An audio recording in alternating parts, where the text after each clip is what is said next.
देखिए प्रश्नावली 10.3 एक नंबर क्वेश्चन है, वृत्तों के कई जोड़े युग्म खींचिए, प्रत्येक जोड़े में कितने उभयनिष्ठ बिंदु हैं, उभयनिष्ठ बिंदुओं की अधिकतम संख्या क्या है। देखो आपको यहां पर कह रहा है प्रश्नावली 10.3 नंबर 1 यहाँ बोल रहा है कि आपको दो दो वृत्त बनाना है, ठीक है, मैंने दो दो वृत्त मतलब क्या, दोनों जोड़ा वाला वृत्त बनाना है और देखना है कि दोनों में क्या उभयनिष्ठ है, कितना उभयनिष्ठ है वो पता लगाना, कॉमन कितना। देखो पहला हम एक काम करते हैं, पहला नंबर 1 जोड़ा बना रहे हम, एक वृत्त ये वाला बना रहे हम, एक तो ये वाला वृत्त बना रहे हैं, दो वृत्त हुआ। देखो दोनों आपस में कुछ दोनों मिल रहा है क्या, कहीं पर टच कर रहा है, तो ये क्या हो गया, यहाँ पर हम लोग लिख देंगे क्या, यहाँ लिखेंगे, इसीलिए उभयनिष्ठ बिंदुओं की संख्या, कहीं मिल रहा नहीं ना, लिख देंगे 0, कोई दिक्कत है किसी को।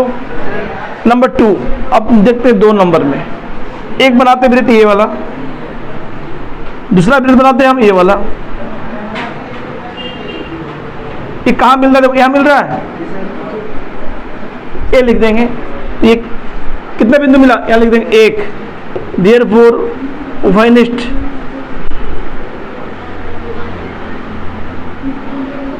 बिंदुओं की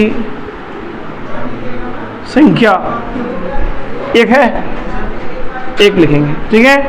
नंबर 3 और कैसे लिख सकते हैं, एक ऐसे बना सकते हैं वृत्त और एक वृत्त बनाते हैं ऐसे, ठीक है।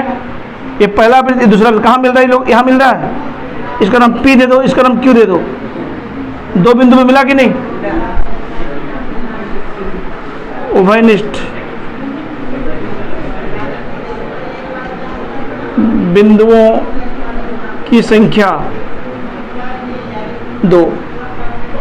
तो हम लोग 1 2 3 वृत्ति बना सकते हैं और ऐसे पेयर बनाएंगे तो बनेगा ही नहीं। पहली बात, पहला में क्या होगा, आपस में जो मिल नहीं रहा है, मतलब उभयनिष्ठ बिंदु एक भी नहीं है, कॉमन वृत्त। यहाँ देखो, यहाँ पर दोनों ये वाला बिंदु दोनों में टच कर रहा है, ये वाला के लिए भी है, ये वाला के लिए भी, इसलिए 1 होगा इसका। यहाँ पर ये वाला पॉइंट दोनों में आ रहा है, देखो पहला वाला भी आ रहा है और सेकंड वाला भी आ रहा है, ये वाला भी पहला भी आ रहा है, सेकंड भी आ रहा है, तो ये 3 फिगर बनेगा, 3 जोड़ा बनेगा, ठीक है।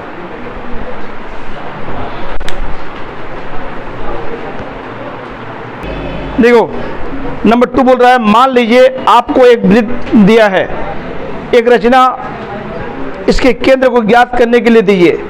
अभी जिससे बताए थे सेम टाइप का, देखो कैसे, ये आपका जो नहीं बताते अभी एग्जाम्पल नंबर 1 वही है। देखो यहाँ कह रहा है क्या, ध्यान दीजिए, बोल रहा है कि एक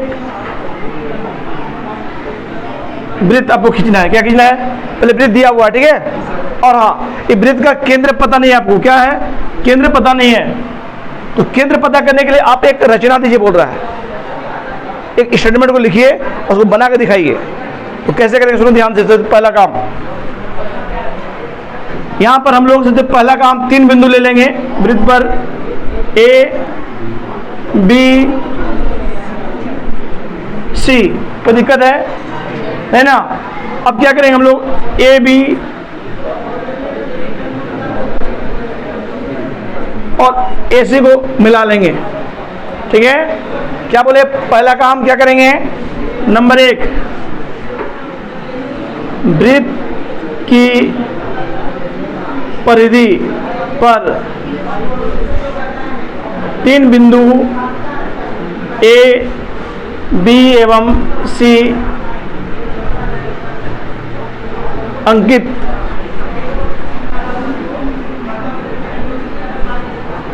कर लेंगे, पहला। दूसरा,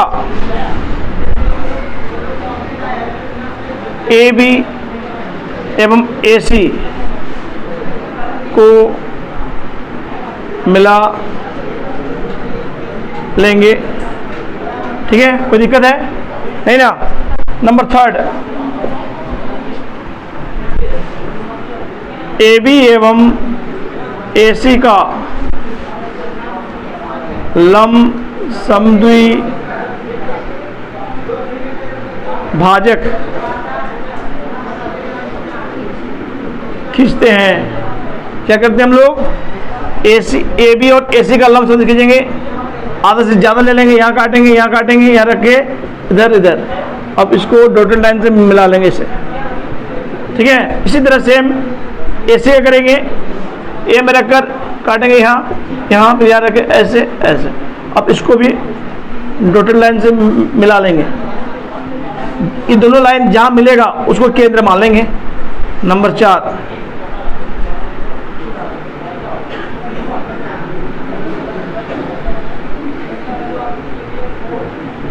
दो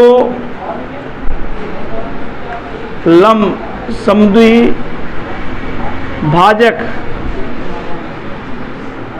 जिस बिंदु पर परस्पर मिलते हैं वह केंद्र होगा। हो गया।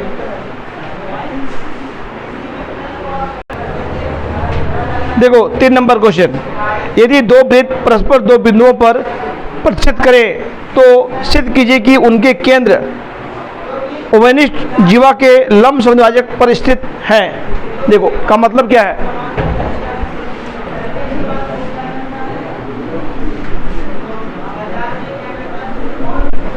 एक वृत्त है, दूसरा वृत्त ये है। ठीक है,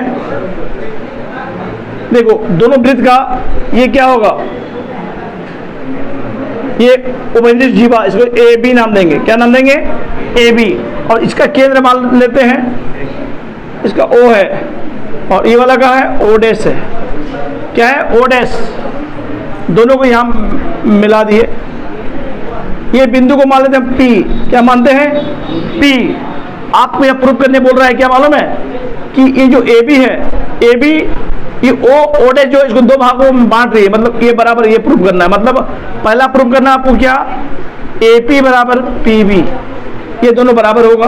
दूसरा प्रूव करना है लंब समद्विभाजक, मतलब ये कोण 90 डिग्री, ये वाला 90 डिग्री प्रूव करना है। ठीक है, मतलब क्या प्रूव करना है? सेकंड वाला आपको APO या BPO 90 डिग्री, दो चीज प्रूव करना है, एक ये दो।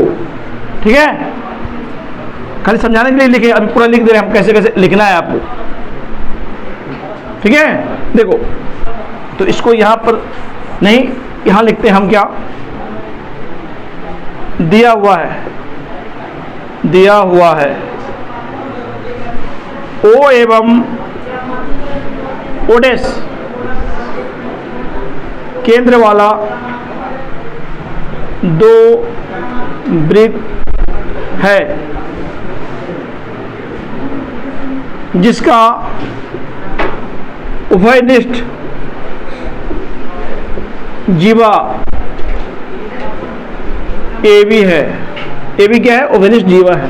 ठीक है, सिद्ध करना है, सिद्ध करना है, पहला नंबर सिद्ध करना है आपको AP बराबर BP। दूसरा सिद्ध करना है ये कोण 90 डिग्री, इसको लिखेंगे ऐसे APO बराबर BPO, BPO बराबर 90 डिग्री। ठीक है, अब आते हैं हम लोग बनावट में। बनावट में क्या करें? देखो यहां पर हम लोग OA, OB, O dash A, O dash B को मिलाया, OA, OB, O dash A एवं O डैश B को मिलाया। ठीक है, मिला दिए। अब मिलाने के बाद अब यहां लिखेंगे प्रमाण। पहला तो हम लोग इस त्रिभुज को देखेंगे, देखो ये वाला को, बड़ा वाला को त्रिभुज नाम देंगे क्या? AO O dash, AO O dash एवं BO O dash, O dash ना जी, बी ओ ओ डैश में। अब इन दोनों को देखो ध्यान से, अब बताइए हमको ये बराबर ये होगा कि नहीं, बोलो तो। एक वृत्त का दोनों त्रिज्या है, और ये बराबर ये होगा कि नहीं, बोलो। लिखेंगे कैसे, ऐसे लिखेंगे ओ ए बराबर ओ बी त्रिज्या, ठीक है। अब क्योंकि ये वाला लिए है, अब इसको लिखेंगे ओ डैश ए बराबर ओ डैश बी, ये भी त्रिज्या। अब ये देखो दोनों में कॉमन है, इस त्रिभुज में भी है, मैंने ओ डैश ऊपर में भी है, नीचे वाला में भी है, मतलब ओ डैश बराबर ओ डैश उभयनिष्ठ। आपको हम बताए हैं कोई भी आदमी खुद के बराबर होता है, चाहे अमिताभ बच्चन क्यों ना हो, अपने बराबर होगा, मतलब ओ डैश के बराबर होगा, जिसको बोलते उभयनिष्ठ। अब यहाँ लिख देंगे क्या, एस एस एस सर्वांग समता नियम से, किसे, सर्वांग समता नियम से क्या हो जाएगा,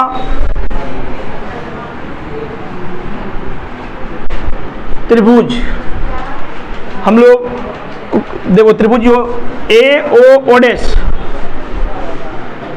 ए ओ डैश सर्वांगसम त्रिभुज बी ओ डैश, दोनों आपस में क्या सर्वांगसम हो जाएगा। इसीलिए जब सर्वांगसम हो जाएगा तो इसका हम ये कोण बराबर ये कोण लिख सकते हैं, ठीक है।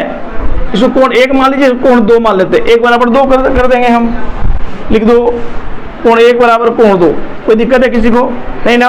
अब कोई बोलेगा क्यों बराबर है बाबू, सीपीसीटी से, है ना। अब उसके बाद देखो हम क्या करते हैं, अब ध्यान दीजिए, अब इस छोटा त्रिभुज को देखते हैं हम, ए ओ पी को देखते हैं अब, और बी ओ पी को देखते हैं। पुनः त्रिभुज ए ओ पी एवं त्रिभुज बी ओ पी में देखो इन दोनों को, ठीक है। अब नहीं समझ में आएगा तो आप इस तरह बगल में फिगर बना देना, इस तरह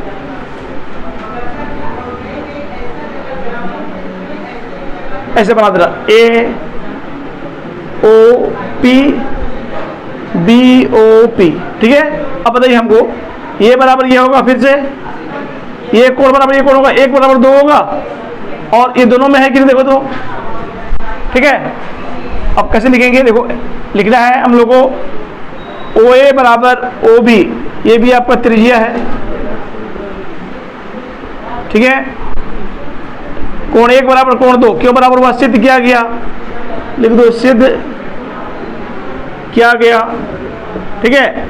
और अब इन दोनों में देखो ओपी बराबर ओपी, ओपी बराबर ओपी, फिर लिख देंगे उभयनिष्ठ, उभयनिष्ठ, ठीक है। अब बताइए हमको एक त्रिभुज में दो भुजा बीच का कोण समझाया था आपको, एस ए एस, यानी एस ए एस सर्वांग समता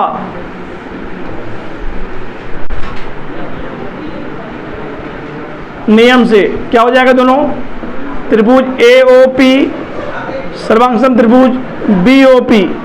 फिर जब दोनों सर्वांगसम हो जाएगा फिर हम क्या लिखेंगे, देखो अब ये बराबर ये लिख सकते हैं कि नहीं, ये बराबर ये ए पी बराबर पी बी, पहला चीज प्रूफ हुआ मेरा, देखो यहाँ लिख देंगे सीपीसीटी से, अब बगल में यहाँ लिख देंगे हैंस प्रूफ, पहला आपका नंबर 1 प्रूफ हो गया। अब हम लोग नंबर 2 की ओर बढ़ेंगे। देखो अब जब दोनों आपस में सर्वांगसम हो गया तो हम ये कोण बराबर ये कोण लिख सकते हैं, लिखेंगे क्या, ए पी ओ बराबर बी पी ओ, ये भी क्या है, सीपीसीटी से। अब हमको ये बताओ, एक रेखा है, देखो ये रेखा में ये खड़ा है कि नहीं, तो ये कोण और ये कोण दोनों मिलके 180 होगा। हम यहाँ लिख देंगे चूंकि ओपी रेखा AB पर आधारित है, क्या है, आधारित है, इसलिए APO प्लस BPO मिलके 180 होगा। दिस इम्प्लाइज APO प्लस, दोनों बराबर है, देखो है ना बराबर, तो देखो यह BPO को बदले में APO लिख दो, APO 180 आगे दोनों सेम सेम है, एपीओ प्लस एपीओ, दो कोण एपीओ 180, 2 से कटे काट, 2 एकम 2, 2 9 18 0, मतलब एपीओ बराबर कितना 90 डिग्री।